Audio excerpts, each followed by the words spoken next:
नमस्कार शेतकरी मित्रांनो, आपल्या हक्काच्या युट्यूब चॅनल कृषी रडार मध्ये सर्व शेतकरी बंधूंचे हार्दिक स्वागत। तर या व्हिडिओच्या माध्यमातून आपण जाणून घेणार आहोत पुण्यश्लोक अहिल्यादेवी होळकर कर्जमाफी या योजनेबद्दल।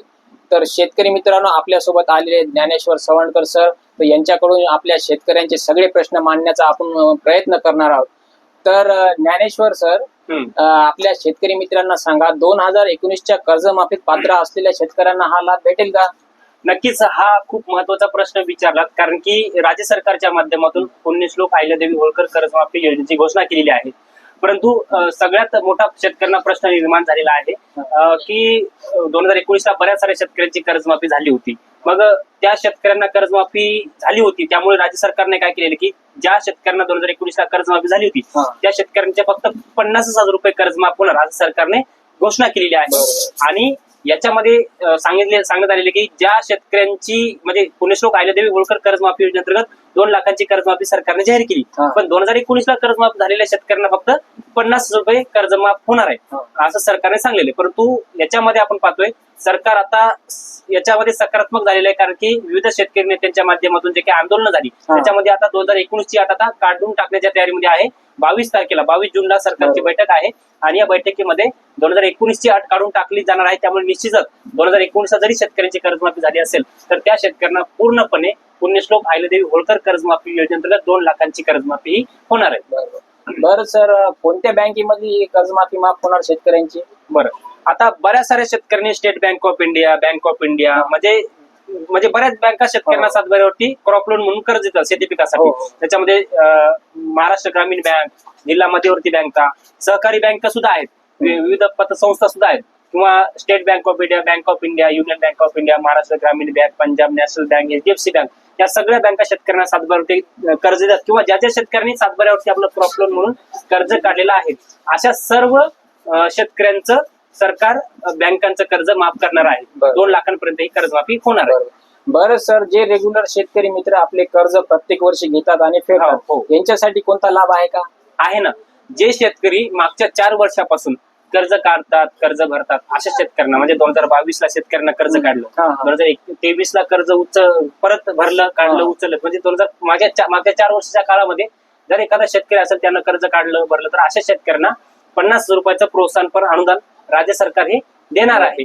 पण याच्यामध्ये सुद्धा बदल करावा असं शेतकऱ्यांचं म्हणणं आहे, कारण की फक्त 50,000 रुपये प्रोत्साहन अनुदान न देता तर 75,000 किंवा 1,00,000 रुपयाचं प्रोत्साहनपर अनुदान द्यावं, अशी सुद्धा याच्यामध्ये सुद्धा काही बदल होणार आहेत। येणाऱ्या मीटिंग मध्ये सरकार 22 तारखेला बैठक आहे, त्याच्यामध्ये निश्चितच हे केलं जाईल। परंतु नियमित कर्जदार शेतकऱ्यांना 50,000 रुपयाचं प्रोत्साहन देण्याची घोषणा ही राज्य सरकारने केलेली आहे पुण्यश्लोक अहिल्यादेवी होळकर कर्जमाफीच्या योजनेअंतर्गत। बरं ज्ञानेश्वर सर, बोला। शेतकऱ्यांचा अजून एक महत्वाचा प्रश्न आहे, एकंदरीत कर्जमाफी मिळवण्यासाठी शेतकऱ्यांना काय काय करावे लागणार? नक्कीच, आता शेतकऱ्याला आता राज्य सरकारने कर्जमाफीची घोषणा तर केलेली आहे, पण शेतकऱ्यांना कर्जमाफीसाठी पात्र होण्यासाठी कोणतं काम करावं लागणार आहे हा एक खूप मोठा प्रश्न आहे। शेतकऱ्यांना सुद्धा या प्रश्नाचं उत्तर पाहिजे।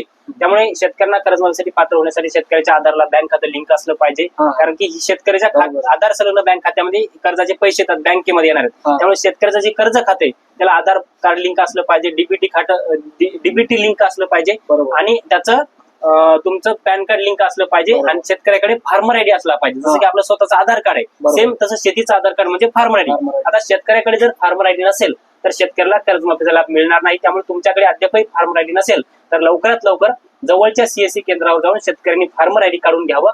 फार्मर आयडी शिवाय तुम्हाला कर्जमाफी मिळणार नाही। आणि एकंदरीत संपूर्ण कर्जमाफीची संपूर्ण आढावा आणि संपूर्ण माहिती थोडक्यात जर सांगायला गेलं तर 2017ला जी कर्जमाफी झाली त्यावेळेस त्या कर्जमाफी योजना नाव होतं छत्रपती शिवाजी महाराज कर्जमाफी योजना। त्या योजनेअंतर्गत शेतकऱ्यांची 1.5 लाखांची कर्जमाफी झाली। त्यानंतर 2019ला उद्धव ठाकरे मुख्यमंत्री असताना छत्रपती महात्मा ज्योतिराव फुले शेतकरी कर्जमाफी योजना सरकारने घोषित केली, आणि त्या अंतर्गत शेतकऱ्यांना 2 लाखांची कर्जमाफी झाली। मग शेतकरी विचारायलेत की सर, आम्हाला 2017ची कर्जमाफी झाली, आम्ही 2019च्या कर्जमाफीच्या अंतर्गत पात्र झालो, मग ही नवीन सरकारने कर्जमाफी जी केली पुण्यश्लोक अहिल्यादेवी होळकर कर्जमाफी योजना या नावाने 2 लाखांची कर्जमाफी, आम्ही अगोदर 2 कर्जमाफीसाठी पात्र असताना मग तिसऱ्या वेळेस आम्ही कर्ज काढलं ना, आता आमचं ते कर्ज थकीत पडलं, मग आम्हाला कर्जमाफीसाठी पात्र होतील का? तर याच्यामध्ये स्पष्टपणे सरकारने तारीख दिलेली आहे, तुमचं जर कर्ज 30 सप्टेंबर 2025 पूर्वी थकीत पडलेलं असेल तर तुम्हाला 2 लाखांची कर्जमाफी होणार आहे. सुरुवातीला सांगितलं की 2019ची अट काढून टाकली जाणार आहे. त्याच्यामध्ये मात्र सरकारनं शेतकऱ्यांनी निश्चिंत राहावं. बरोबर. 30 सप्टेंबर 2025 पूर्वी तर तुमचं कर्ज असेल तर तुम्हाला 2 लाखांची कर्जमाफी होणार आहे. त्यासाठी शेतकऱ्यांसाठी ही अत्यंत आनंदाची बातमी आहे. बरं, एक छोटासा अजून एक प्रश्न सर. आपल्या पूर्ण राज्यात किती शेतकऱ्यांची कर्जमाफी होईल बरं? किती आपल्या राज्याला बजेट दिलं आहे? हा, नक्कीच आपण जर पाहायला गेलं तर याच्यामध्ये राज्यातल्या 56 लाख शेतकऱ्यांना 36,000 कोटींची कर्जमाफी होणार आहे.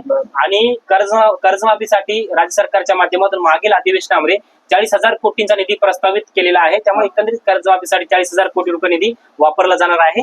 आणि येणाऱ्या राज्याचं उद्या 22 जून पासून किंवा 23 जून पासून राज्याचं पावसाळी अधिवेशन सुरू होत आहे. आणि पावसाळी अधिवेशनामध्ये आपण कर्जमाफी संदर्भातल्या जे काही सरकारच्या माध्यमातून अजून काही गाईडलाईन किंवा अटी शर्ती येतील ते सुद्धा बघण्याचा प्रयत्न करूयाच. परंतु सध्या राज्याचे कृषी मंत्र्यांनी सांगितलेले की आम्ही 30 जून पूर्वी संपूर्ण शेतकऱ्यांना कर्जमाफी देणार आहोत. अशा प्रकारची भूमिका कृषी मंत्र्यांच्या माध्यमातून दिलेली आहे. धन्यवाद सर. तुम्ही आपल्या चॅनलच्या माध्यमातून आपल्या सर्व शेतकरी बंधूंचे मनात जे प्रश्न होते त्याचे सगळे उत्तर मला तरी वाटते खूप छान पद्धतीने दिले. तर आपल्या चॅनलच्या माध्यमातून हार्दिक धन्यवाद सर. धन्यवाद.